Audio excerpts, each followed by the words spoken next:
నమస్తే. శ్రీ గురుభ్యో నమః. శ్రీమాత్రే నమః. ఆదిత్యాయ చ సోమాయ మంగళాయ బుధాయ చ గురు శుక్ర శనిభ్యే రాహవే కేతవే నమః. ప్రతి మాసంలో చెప్పుకుంటున్నటువంటి మాస ఫలితాల్లో ముఖ్యంగా ఈ మాసం అంటే జూలై 2024 గాను గ్రహస్థితి ఎలా ఉంది, ఒక్కొక్కరి మరి వ్యాపార ఉద్యోగ పరిస్థితులు ఎలా ఉన్నాయి, వివాహాది శుభకార్యాలకు నాంది ఎలా ఉంటుంది, ఇలాంటి విషయాలపై మన ఆర్థిక వ్యవస్థ, ఆరోగ్యం వీటన్నింటి గురించి తెలుసుకుందాం. ముందుగా జూలై మాసం అంటే ఈ మాసానికి కొంత ప్రత్యేకత అయితే ఉంది అని చెప్పాలి. మనం ఆంగ్ల ప్రకారంగా ఆంగ్ల తేదీల ప్రకారంగా చూసుకున్నప్పటికీ మనకు వచ్చేటువంటి మాసాలు అయితే మనకు జూలై అనగానే ఆషాఢ మాసం వచ్చేటువంటి పరిస్థితి. మరి ఈ మాసంలో ప్రత్యేకించి కొన్ని మార్పులు, అంటే ఇందులో ప్రత్యేకించి జరిగేటువంటి మార్పుల్లో మొదటిది తొలి ఏకాదశి అనేటువంటి పండగ రావడం. ఇక రెండవది మనకి అయనం మారడం. పూర్తిగా సౌరమాన ప్రకారంగా ఆధారపడినటువంటి మనకు 6 నెలలు ఉత్తరాయణం, 6 నెలలు దక్షిణాయనంగా మనం భావించినప్పుడు సూర్యుడు కర్కాటకంలోకి ప్రవేశించినప్పుడు వచ్చేటువంటి మాసం, మరి వచ్చేటువంటి స్థితి దక్షిణాయనం.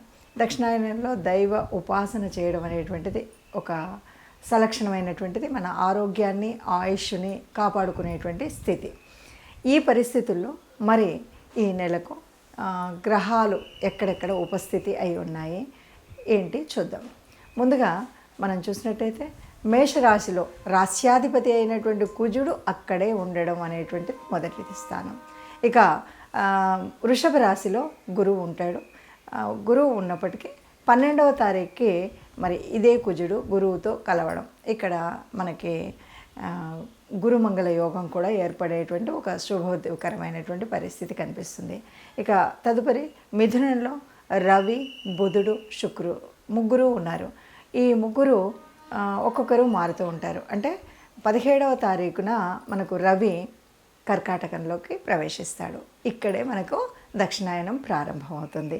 అలాగే బుధుడు 7వ తారీఖున, శుక్రుడు 20 తదుపరి, ఇలా ముగ్గురు కూడా కర్కాటకంలోకి ప్రవేశించేటువంటి పరిస్థితి. ఇక కేతువు కన్యలో ఉన్నారు.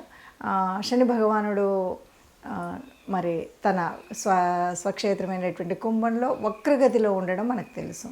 ఇక మీనరాశిలో మరి రాహు ఉన్నాడు. ఇది మనకు కనిపించేటువంటి గ్రహస్థితి. ఇలాంటి పరిస్థితుల్లో ఒక్కొక్క రాశికి కాను ఎలా ఉంటుంది అంటే ఈ 12 ద్వాదశ రాశుల్లో కూడా ఉన్నటువంటి గ్రహస్థితిని బట్టి ఏ రాశి వారికి ఈ రాశిలో ఎలా ఉంటుంది, ఈ నెల కాలం ఈ పరిస్థితి అన్నది తెలుసుకుందాం.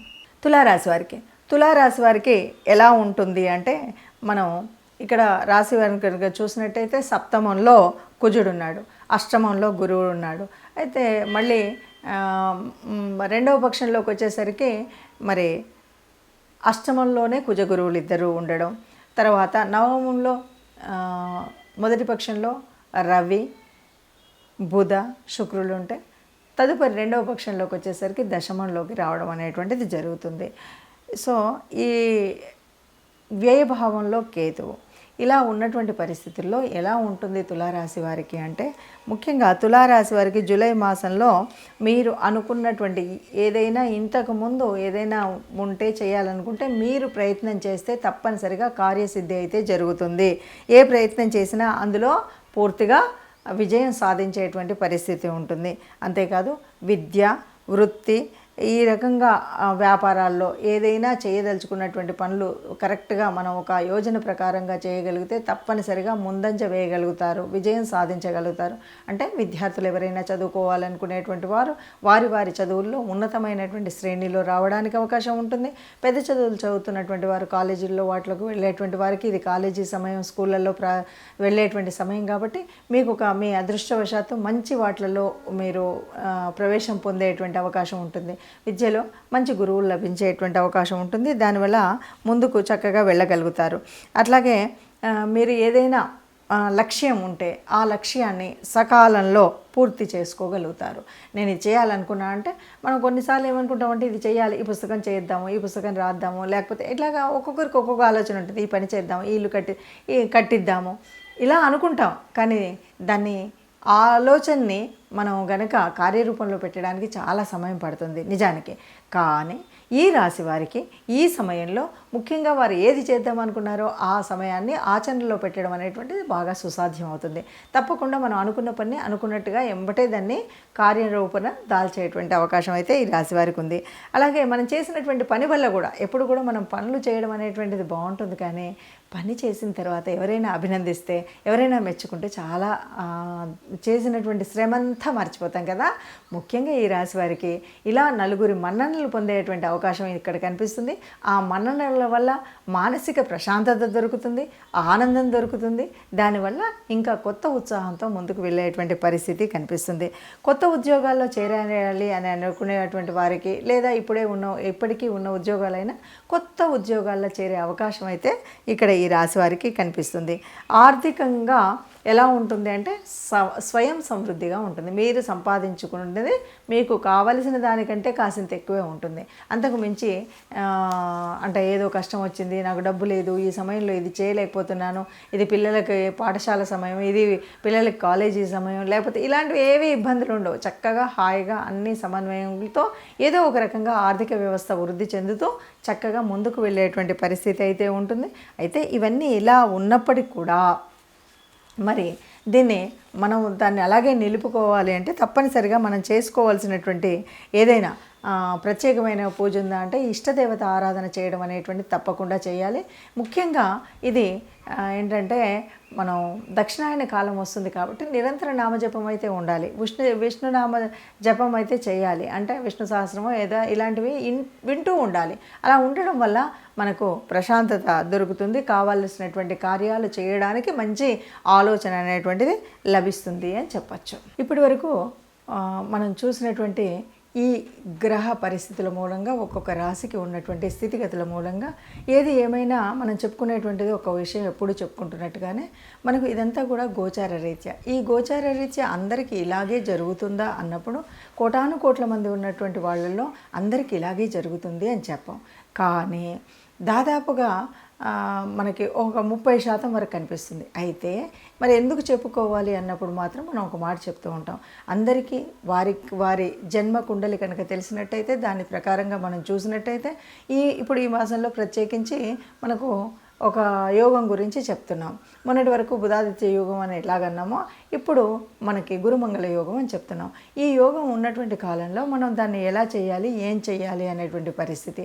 అంతేకాదు మరి ఈ మాసంలోనే మనకు ప్రారంభమయ్యేటువంటి దక్షిణాయన కాలం, ఇందులో కూడా మనము ప్రత్యేకించి మనం ఇంటి ఇలవేల్పును కానీ కులదేవతను కానీ నిత్యం ప్రార్థించినట్టయితే మనకు ఉన్నటువంటి అనేక గ్రహదోషాలు కూడా తొలగిపోయేటువంటి అవకాశం ఉంది. అందువల్ల మీకున్నటువంటి గ్రహ పరిస్థితిని చూసుకొని మనం ఏం పరిహారం చేసుకోవాలి. ఏం పరిహారం చేసుకోవాలి అన్నప్పుడు ముఖ్యంగా ఇప్పుడు వచ్చేటువంటి కాలం కూడా దేవతలకు నిద్రాణ స్థితి కాబట్టి మనం ఎంతసేపు దేవత ఉపాసన చేయడం, దేవతల్ని ప్రార్థించడం, అందులో ముఖ్యంగా మీ ఇష్టదేవత ఆరాధన లేకపోతే కులదేవత ఆరాధన అనేది మర్చిపోకుండా చేయడం. దానితో పాటు ఆరోగ్యం సరిగ్గా ఉండాలి అనేటువంటి వాళ్ళందరూ కూడా ఎవరైనా అనారోగ్యంతో ఉన్నటువంటి వారు కానీ ఇప్పుడున్న వాళ్ళు ఆరోగ్యాన్ని సమతుల్యంగా ఉంచుకోవాలనుకునేటువంటి వారు కానీ ప్రత్యక్ష సూర్యనారాయణుడు మర్చిపోకుండా ప్రార్థించడం, సూర్య నమస్కారాలు చేయడం, ఆదిత్య హృదయం వినడం, ఇవి ఈ మాసమంతా తప్పనిసరిగా చేయాలి. ఈ మొదటి పక్షంలో చేయాలి, రెండో పక్షంలో చేయాలి. ఇందులో ఎలాంటి అది లేకుండా మీరు నిత్యం చేయడం. ఇంకా వీలైతే కనుక ముఖ్యంగా చెప్తూ ఉంటారు ధ్యానం అంటుంటారు. ఎందుకంటే ప్రశాంతంగా ఉండడం, మానసికంగా అల్లకల్లోలం లేకుండా మనం ఉండడం అనేటువంటిది ప్రత్యేకించి ఈ మాసం నుండి రాబోయే 4 మాసాల వరకు మనం చేయవలసినటువంటిది. ఎందుకు అంటే ఇక్కడ మనకి దేవతలందరూ కూడా నిద్రలోకి వెళ్తున్నారు అంటారు. అంటే ముఖ్యంగా స్థితికారకుడైనటువంటి విష్ణుమూర్తి నిద్రాణంలోకి వెళ్ళేటువంటిదే మనకు శయన ఏకాదశి. మరి ఇక్కడ నుండి అంతేకాదు దక్షిణాయన కాలం, ఇక్కడ అంతా కూడా సూర్యుడు భూగోళానికి దూరంగా వెళ్తాడు కాబట్టి సూర్యుడు తాను ఇచ్చేటువంటి శక్తిని ఇవ్వడు కాబట్టి మనకు అనేక రకాలైన అనారోగ్యాలు వచ్చేటువంటి సమయం కాబట్టి మనం ఈ పని చేస్తూ కొన్ని రెమెడీస్ మనకు అందులో ఎలా ఉన్నా, మంచి చేసినా చెడు చేసినా, గ్రహాల స్థితి ఎలా ఉన్నా కూడా కొన్ని రెమెడీస్ అయితే చేయాలి. ముఖ్యంగా విష్ణు సహస్రనామాన్ని వినడం, దాంతోపాటు గోశాలకి వెళ్ళడం, గోవులకి గ్రాసం తినిపించడం, ఇలాగే దానం, అలాగే మనం ఎప్పుడు కూడా ధ్యానం, ఈ రెండు కూడా ఈ 4 ఏళ్ల కాలానికి ఇది ఒకే రెమెడీ అండి. మనకు చేతనైనంత దానం చేయడం, ఏదైనా సరే ప్రశాంతంగా ఉంటూ ఇష్టం వచ్చినట్టుగా ఎక్కువ తక్కువగా మాట్లాడకుండా ఉండడం అనేటువంటిది మంచి రెమెడీగా మనం చెప్పుకోవచ్చు. ఈ రకంగా మనం చేసినట్టయితే అందరం సుఖంగా ఉంటాం, అందులో మనము ఉండాలని ఆశిస్తూ సర్వే జనా సుఖినో భవంతు.